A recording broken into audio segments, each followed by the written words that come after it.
Bom dia, abençoada e abençoado, como que vocês estão? Espero que vocês estejam bem. Começamos aqui mais uma semana juntinhos e que essa semana seja a melhor semana das nossas vidas. Então vamos começar, que você possa pegar o seu café, pegar a sua Bíblia, né, sentar à mesa, convidar o Senhor para estar com você nesse tempo. E você já pode abrir a sua Bíblia em 2 Reis 4. Nós vamos ler do versículo 8 ao versículo, deixe-me ver, ao versículo 12. Acredito que até o 12 a gente consegue trazer o que eu quero trazer aqui para vocês. Então começa assim. Certo dia, Eliseu era um profeta, tá, gente, ali na época, e profeta era aquele que carregava a palavra de Deus para aquele povo. Então vamos lá. Certo dia, Eliseu foi a Sunem, onde havia uma mulher rica que o convidou para comer. Depois disso, todas as vezes que passava por lá, entrava para se alimentar. Disse ela a seu marido: Vejo que esse que passa sempre por nós é santo homem de Deus. Façamo-lhes um pequeno quarto no terraço e ali ponhamos uma cama, uma mesa, uma cadeira e uma lamparina. Quando ele vier a nós, ali repousará. Certo dia chegou Eliseu, recolheu-se ali, aquele quarto, e se deitou. Disse ele ao seu moço Geazi: Chama a sunamita. Chamando-a, ela se apresentou perante o profeta. Disse Eliseu a Geazi, disse-lhe: Tudo nós temos, tudo tens tratado com todo cuidado. Agora, o que se há de fazer por ti? Haverá alguma coisa de que se fale por ti ao rei, ao chefe do exército? Ela respondeu: Eu habito no meio do meu povo. Então disse o profeta: Que se há de fazer por ela? Disse Geazi: Ora, ela não tem filho, e seu marido é velho. Então disse Eliseu: Chama-a. E chamando-a ela se pôs à porta. Disse Eliseu: Por esse tempo, daqui a 1 ano, abraçarás um filho. E respondeu ela: Não, meu senhor, homem de Deus, não. O meu senhor, homem de Deus, não iluda a tua serva. A mulher, porém, engravidou e deu à luz a um filho no tempo determinado por 1 ano, no ano seguinte, como Eliseu lhe dissera. Vamos parar aqui. Então, nós lemos aí do versículo 8 ao versículo 17, tá? Esse versículo, né, esse capítulo aqui, ele é muito lindo, ele é cheio de muitos, Segunda Reis, né, na realidade, ele tem coisas assim maravilhosas, mas hoje eu quero falar sobre esse profeta e a sunamita, essa mulher. É tão engraçado porque, assim, a gente pode reparar nesse texto que em momento algum ela chegou pedindo o milagre. Em momento algum ela chegou pedindo um milagre. A primeira coisa que ela fez foi servir. Servir a esse homem, dando alimento a ele. Logo depois disso, ela fala: por que não fazer um quarto? Ela não queria mais que ele fosse apenas de passagem, mas ela gostaria que ele habitasse naquele lugar. Porque quando a gente fala sobre esse quarto, é sobre essa habitação. Porque se fosse só de passagem, ele iria se alimentar e ir embora. Mas ele se alimentava, depois ele dormiu. Então, um lugar de habitação. Então, o que a gente pode pensar? Ela, primeiro ponto, ela não foi pedindo milagre, ela não foi pedindo bênçãos, ela simplesmente o reconheceu. E quando ela o reconheceu que ele era servo de Deus, ela quis o servir. com o seu coração entregue verdadeiramente, não ali pedindo por algum milagre, não ali fazendo algo por barganha. Não, ela simplesmente quis a presença daquele homem, ela quis servir ele, ela quis que ele habitasse naquela casa. E é assim com Deus. Ter relacionamento com Deus não é você querer que Ele faça, que Ele habite em alguma área apenas da sua vida. É você querer que Ele habite em todas as áreas da sua vida. Sabe? Ter relacionamento com Deus é você e Ele. Não é ministérios, não é sendo mãe, não é sendo esposa, mas é algo integral, é em tudo. Deus quer que você seja filha e que Ele possa habitar em você. Deus, Ele quer construir em você e com você intimidade. E muitas vezes nesse tempo é que Ele nos esconde, sabe? É como se fosse o nosso quarto secreto. É nesse lugar que Ele esconde, é na nossa intimidade com Ele que a gente se esconde. E para construir na minha vida e na sua vida um lugar meu e de Deus, ou seu e de Deus, hoje pode ser um lugar físico, mas também internamente dentro do seu coração. E esse lugar é um lugar de ser girado, esse lugar de secreto é um lugar de ser girado. É nesse lugar também que o Senhor, Ele ativa o nosso chamado. É no secreto com Ele, é no lugar de intimidade. E aí quando a gente lê esse texto, a gente pode reparar que ela fez essa habitação para Ele.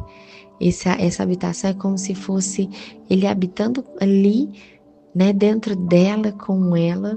É como se fosse o nosso coração, sabe? Ela falou, vou fazer um quarto para Ele aqui. Vamos pensar no nosso coração.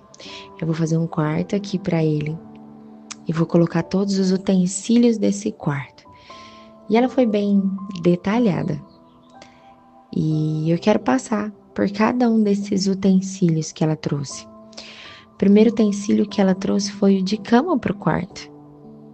E cama fala de descanso, fala de sustentação, fala de entrega, fala de tirar toda a preocupação que nós temos na nossa vida e simplesmente descansar. Se preocupar apenas em ser filha.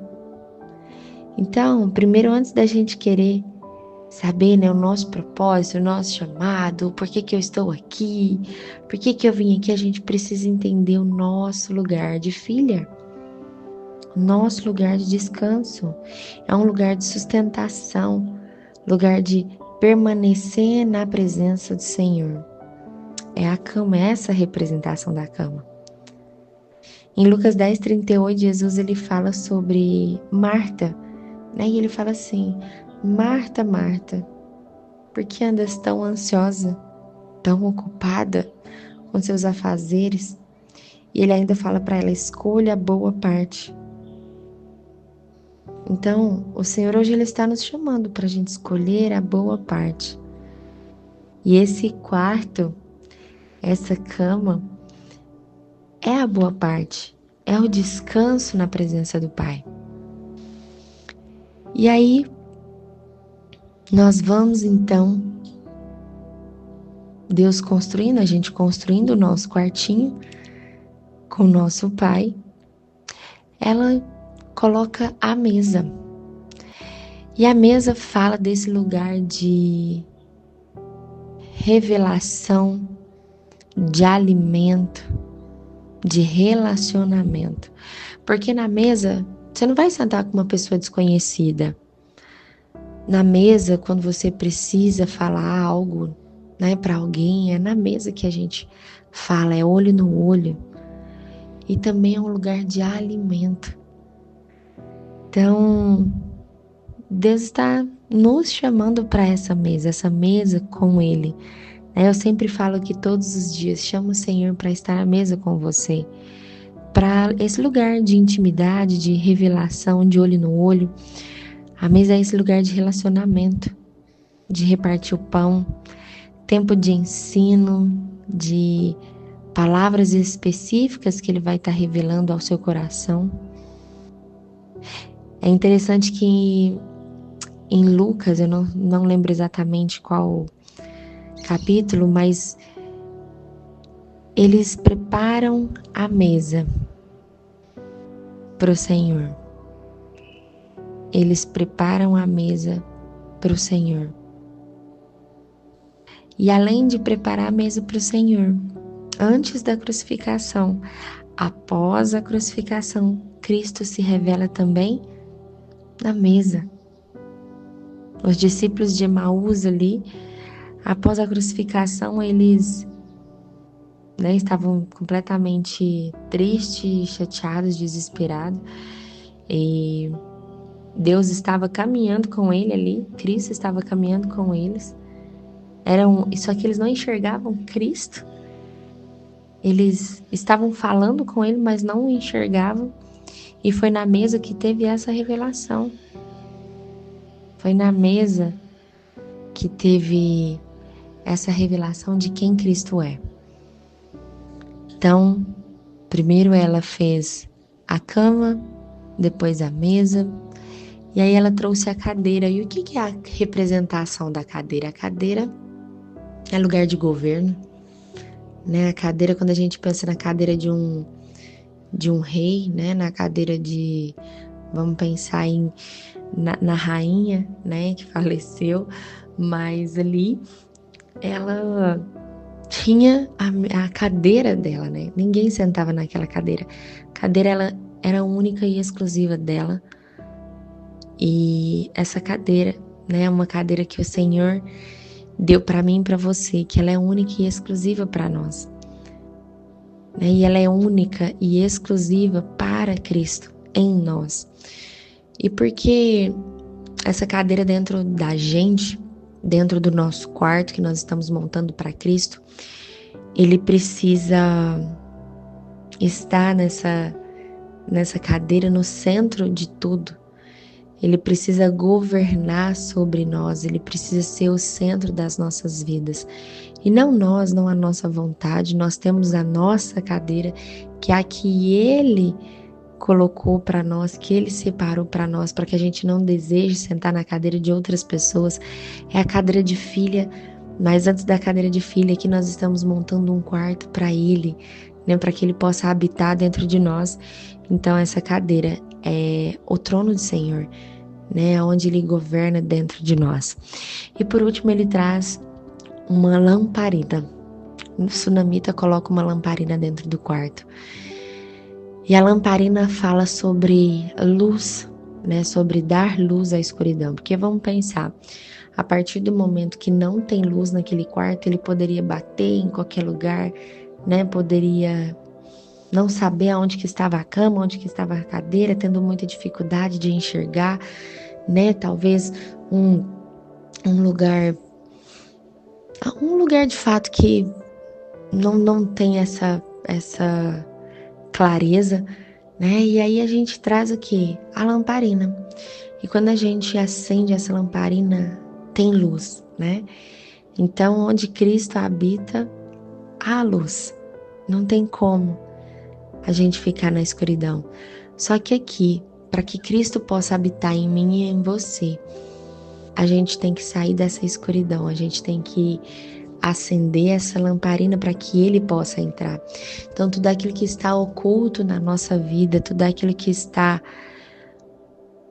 escuro na nossa vida, todos aqueles pecados que nós cometemos, tudo aquilo que não agrada ao Senhor, tudo aquilo que a gente acha que está oculto para nós, mas que para Cristo não está oculto, a gente sabe, mas para que Ele habite, a gente também precisa confessar.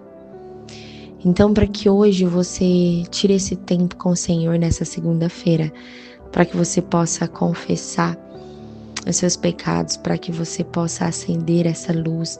E Ingrid, mas eu não tenho pecado, eu nunca traí ninguém, eu nunca fiz nada disso, mas talvez você mente, talvez você engana as pessoas, talvez você aumenta, talvez você fofoca, talvez você idolatra pessoas, talvez você idolatra o que você possui, talvez você idolatra o seu serviço, os seus filhos, o seu marido, tirando Cristo do centro. Quantas coisas a gente acha que não é pecado e que na realidade é.